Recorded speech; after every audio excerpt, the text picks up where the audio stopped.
My name is Issam. I work in the company for since 2007 now, so it's more than 15 years. I started in the technical department and then followed by sales functions.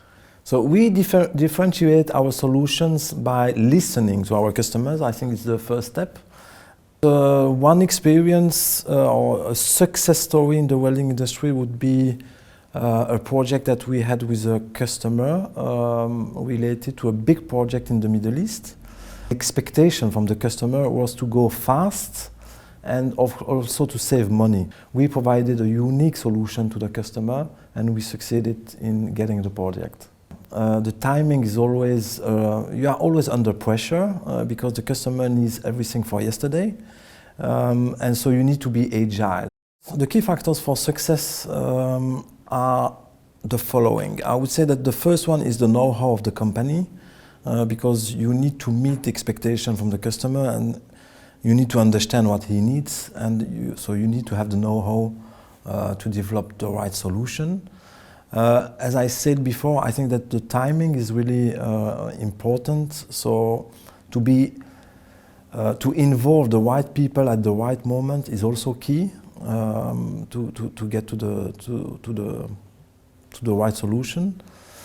And then again, I think people. I always say that people are the best. This is the assets of our company. So for me, you need to have the best people to succeed. And in fact, when you talk, when you develop, there is not that much emotions. But the day when the customer try the product, call you back and say, "Hey guys, I did it and the solution is perfect," I mean, it becomes very emotional. UTP is a bit unique in the industry because of the fact that we are specialists. The product we offer, the solution we offered was